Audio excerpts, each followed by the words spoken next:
மல்லி, நாம் என்ன நடக்கக்கூடாது அப்படின்னு நினச்சோமோ அது நடந்து போயிடுச்சிங்க. ஸோ விஜய் தனக்கு கிடைச்ச வேலையை ரொம்ப சந்தோஷமாக ஏற்றுக்கிட்டு எப்படியாவது இந்த வேலையை செஞ்சு நம்ம குடும்பத்தை காப்பாற்றணும் அப்படின்னு கார் மெக்கானிக்காக வேலை பார்த்துட்ருக்காரு. ஆனால் அதே இடத்துக்கு நம்ம ராஜேஸ்வரி, ரஞ்சிதா 2 பேரும் தங்களுடைய கார் சர்வீஸ் விடுறதுக்காக வந்திருக்காங்க. ஊரில் வேறு கார் மெக்கானிக்கே இல்லை அப்படிங்கிற மாதிரி இங்கே வந்தால் இவங்க சர்வீஸ் விட்டு உட்காந்துருக்காங்க. உட்காந்து ராஜேஸ்வரி நம்ம குணசேகரன்ட்ட பேசிகிட்டு இருக்காங்க. இது மாதிரி விஜய்க்கு ஏதோ ஒரு கம்பெனியில் வேலை கிடச்சிருக்கான், அது என்ன கம்பெனி என்ன அப்படின்னு விசாரிங்க. அவனுக்கு வேலை கிடைக்கக்கூடாது, அவனுக்கு மட்டும் நல்ல வேலை கிடச்சி நல்ல சம்பளம் கையில் வாங்க ஆரம்பிச்சிட்டானா அப்புறம் அவனை சுத்தமாக கையில் பிடிக்க முடியாது. அவன் இந்த உலகத்தில் எந்த மூலையில் இருந்தாலும் சரி, அது இந்த ராஜேஸ்வரி காலுக்கு கீழே தான் இருக்குமே தவிர கொஞ்சம் கூட அவன் காலை விட்டு மேலே வந்துடக்கூடாது அப்படின்னு ராஜேஸ்வரி ரொம்ப ஓவராக பேசிகிட்டு இருக்காங்க. பேசி முடிக்கும்போது அந்த கார் மெக்கானிக் வந்து, மேடம் உங்கள் கார் சர்வீஸ் முடிஞ்சிச்சு, நீங்கள் வந்து உங்கள் கார் எடுத்துக்கலாம் அப்படின்னு சொல்ல ராஜேஸ்வரி, ரஞ்சிதா 2 பேர் எழுந்துச்சி வெளில வராங்க. வெளில வரும்போது விஜய் தான் கார் சர்வீஸ் முடித்து பேரை எடுத்து மூடிட்டு திரும்பும்போது நம்ம ராஜேஸ்வரி பார்த்துட்டாரு. ராஜேஸ்வரி, ரஞ்சிதா 2 பேர் பார்த்துட்டு செம்ம ஷாக்காக வராங்க. அட்டாடா, நினச்சேன் உன் பொண்டாட்டி உனக்கு என்னமோ பெரிய கௌரவமான வேலை கிடச்சிச்சு அப்படின்னு நினச்சேன். பரவாயில்லையே, நல்ல கௌரவமான வேலை தான் பார்த்துட்ருக்க, இதெல்லாம் ஒரு பொழப்பாடா உனக்கு அப்படின்னு சொல்ல உடனே விஜய் அப்படியே நிற்கிறாரு. என்னடா பார்க்குற, அண்ணன் எவ்வளோ ஆச்சு கார் சர்வீஸ் பண்ணதுக்கு அப்படின்னு கேட்குறாங்க. மேடம் 5500 ஆச்சு. சரி இந்தாங்க, இதில் 5600 இருக்குது. 5500 பில் எடுத்துக்கிட்டு மீதி இருக்க 100 காசை அந்த மெக்கானிக் பையன் இருக்கான்ல அவனுக்கு டிப்ஸாக கொடுத்துருங்க அப்படின்னு சொல்ல விஜய் உடனே, இல்லைண்ணே எனக்கு டிப்ஸ்லாம் வேணாம். ஏன் டிப்ஸ் வேணாம்?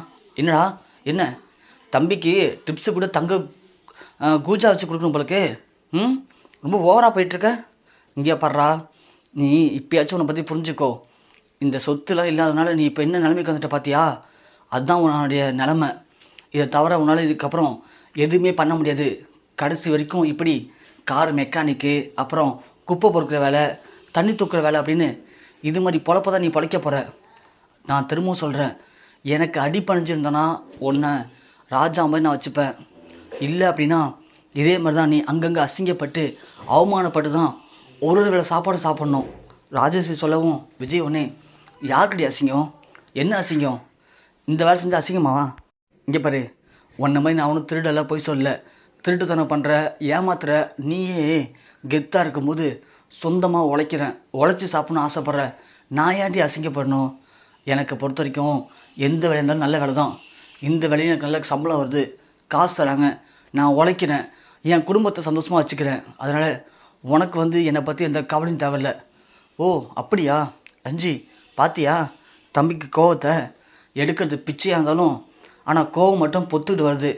இங்கே பாரு அண்ணன், நல்லா புரிஞ்சுக்கோங்க, இவன் சாதாரண ஆள் கிடையாது. இதே மாதிரி தான் இவனை என் கம்பெனியில் வேலைக்கு வச்சுருந்தேன். ஆனால் இவன் என்ன பண்ண தெரியுமா, அந்த கம்பெனியில் கொஞ்சமாக வேலை பார்த்து லாஸ்ட்டாக என் கம்பெனியவே அவன் பேருக்கு மாற்றத்துக்கு ட்ரை பண்ணான். அந்தளவுக்கு பண ஆசை பிடிச்சவன். நீங்கள் கொஞ்சம் பார்த்து இவனை வேலைக்கு வச்சுக்கோங்க. நீங்கள் இப்போது இவனை மெக்கானிக்காக வச்சுருப்பீங்க, நாளைக்கு எப்படியாவது இந்த மெக்கானிக் செட்டை தாப்பையில் மாற்றிக்கலாம் அப்படின்னு ஆசைப்படுவான். ஆசைப்படுறது மட்டும் இல்லை, அதுக்கான முயற்சியும் பண்ணுவான். ரொம்ப ரொம்ப மோசமானவன், கொஞ்சம் பார்த்து வச்சுக்கோங்க அப்படின்னு ராஜேஸ்வரி சொல்லிவிட்டு அங்கேருந்து கிளம்பிடுறாங்க. விஜய்க்கு செம காண்டாகுது.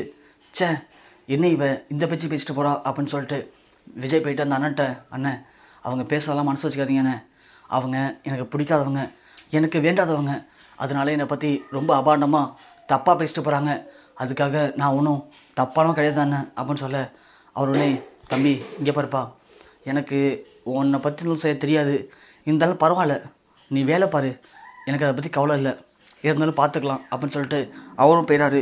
விஜய் யோசிக்கிறாரு, இந்த ராஜேஸ்வரி சும்மா இருக்க மாட்டாளே, எப்படியும் போயிட்டு இந்த விஷயத்த மல்லிகிட்ட சொல்லி மல்லியை அசிங்கப்படுத்த நினைப்பா.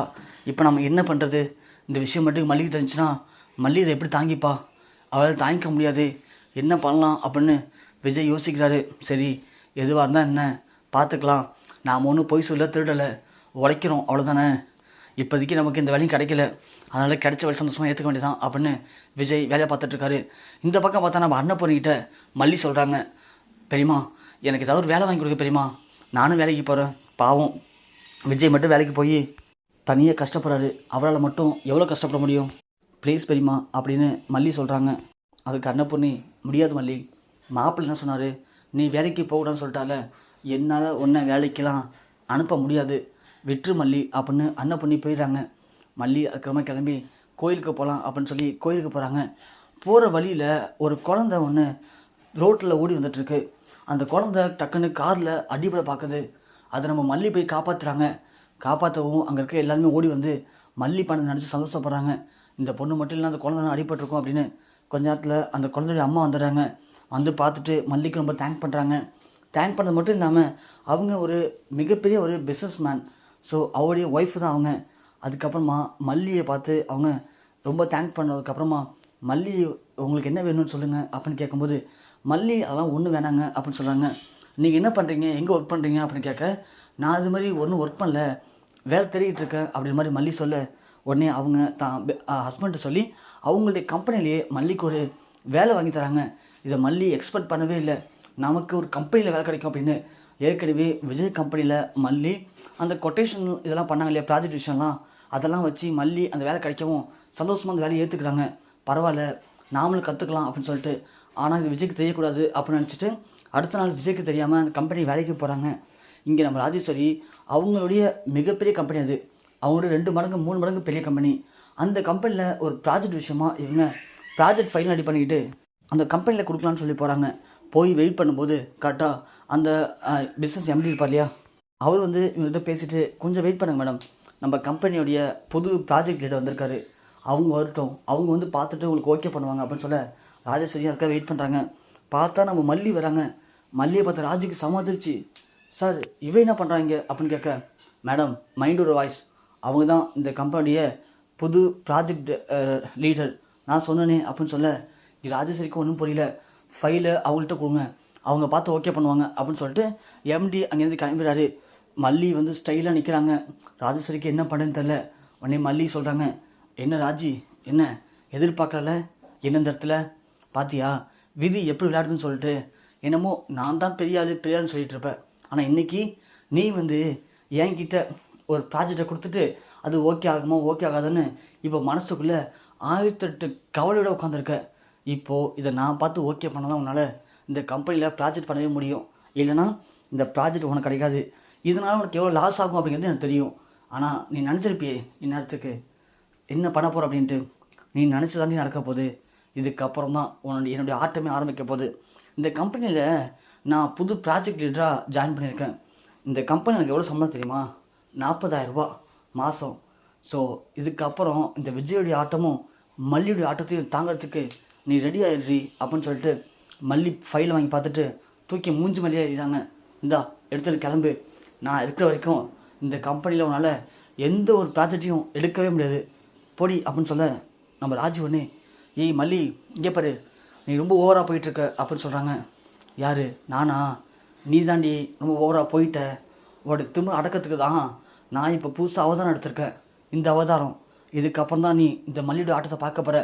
இனிமேல் தான் இந்த மல்லியோட ஆட்டமே ஆரம்பம் அப்படின்னு சொல்ல, ராஜி பதில் பேச முடியாமல் கிளம்பி வெளியே வந்துடுறாங்க. வெளியே வந்து ரஞ்சிகிட்ட கோவப்படுறாங்க. பாத்தியா ரஞ்சி, அந்த மல்லி நான் பேச்சு பேசான்னு சொல்லிட்டு அந்த விஜய் கார் மெக்கானிக்காக அங்கே வேலை பார்க்குறான். இவ இந்த கம்பெனியில் எப்படி இந்த பொறுப்புக்கு வந்தான்னு தெரியல. இந்த பதவியில் வந்து இவ இருக்கா, அதுவும் மாதம் 40,000 சம்பளம்னு சொல்கிறா. போகிற பக்கம் பார்த்தா இவன் சொன்ன மாதிரியே திரும்பவும் சம்பாரித்து விஜய்க்கு ஒரு புதிய கம்பெனி ஆரம்பித்து கொடுத்துருவாங்களுக்கு. என்ன பண்ணுறது இப்போது? இவளுக்கு எப்படி இந்த கம்பெனியில் அதுவும் இவ்வளோ பெரிய வேலை கிடச்சிது? ஃபஸ்ட்டு அது என்னன்னு விசாரித்து இவளுடைய வேலையை முதல்ல பிடுங்குவோம். எரியிற கொல்லியை பிடிங்கிட்டா நெருப்பு ஆட்டோமேட்டிக்காக அமைஞ்சிடும் அப்படின்னு ரஞ்சிக்கிட்ட பயங்கரமாக கோவப்படுறாங்க ராஜி.